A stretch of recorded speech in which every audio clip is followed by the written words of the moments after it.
Une personnalité, une expérience. Au plus proche des hommes, Michel Boyer fédère. Bonjour Michel. Ça va? Oui. Ses collaborateurs mettent en avant ses qualités d'écoute. Boris, est-ce que tu te souviens de la première fois qu'on s'est vu? Oui, c'était il y a une dizaine d'années et nous étions quelques chefs d'entreprise à avoir voulu rencontrer un groupe de professeurs au sein d'une structure appelée Grégeois. Et nous sommes venus les voir avec un certain nombre d'idées préconçues sûrement. Ces profs, on va les remettre à leur place. Et à notre grande surprise, nous avons trouvé en face de nous à qui parler. Et on a trouvé un Michel Boyer qui prenait le contre-pied de toutes nos positions et qui nous a obligés en permanence à argumenter. Il nous a poussés dans des retranchements.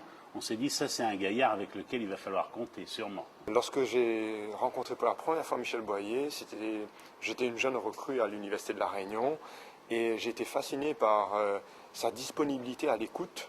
Il ne me connaissait pas, je ne le connaissais pas, il s'est présenté, je suis président d'université, tout naturellement. Et c'est cette ouverture tout de suite, spontanément, vis-à-vis de ses jeunes collègues, qui a retenu toute mon attention et toute ma fascination. Écoute, je le connais depuis 89, puisque j'étais étudiant et je l'ai vu la première fois, c'était pour un entretien pour justement intégrer une formation à l'IAE. Et j'ai été impressionné. Je crois que si je dois résumer en fait ma relation avec Michel, c'est que j'ai toujours été impressionné. La première fois impressionné par la carrure du personnage, et finalement au bout de 5 minutes, les barrières sont tombées. Et en tant qu'étudiant, j'étais plus du tout impressionné parce qu'il a réussi justement à me mettre à l'aise. Il a considérablement évolué l'université, absolument oui. Bien sûr que oui. Son envergure a été absolument remarquable d'efficacité. Sa qualité première pour moi, c'est de savoir fédérer les hommes, tout en les valorisant, en valorisant les individus, leurs compétences, leur savoir, leur savoir-faire.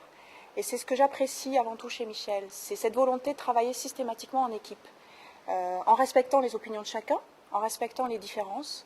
Et cette tolérance, je crois qu'elle est rare aujourd'hui, et qu'il est important qu'on travaille avec des gens qui ont ces qualités-là. Ce que j'ai pu remarquer avec son mode de gouvernance, c'est qu'il a su associer les socio-professionnels, le monde économique, à la mise en place, en tout cas à l'université, de filières d'excellence qui débouchent en réalité sur des étudiants qui soient mieux formés, qui soient tournés vers le monde de l'entreprise et qui réellement répondent à nos besoins. Au-delà de ses qualités, il faut insister sur ses talents de négociateur.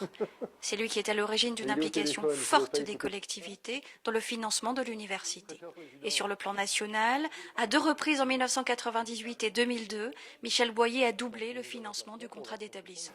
À ma connaissance, lors de la mandature du président Boyer, par exemple les collectivités locales qui étaient relativement peu impliquées dans le financement de l'université, le financement de la recherche, ont vraiment complètement changé leur fusil d'épaule, et c'est lié à la qualité de Michel Boyer, à sa capacité à lier des partenariats aussi bien avec les acteurs publics que privés de la Réunion dans ses fonctions.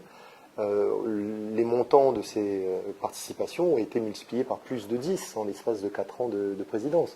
Bon, donc on voit vraiment là une capacité à mobiliser des gens en dehors de l'université, en faveur de l'université.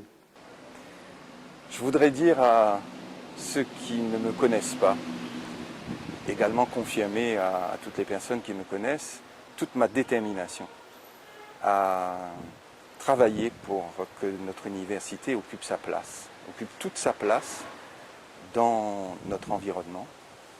Et par avance, je remercie toutes ces personnes de m'accorder leur confiance.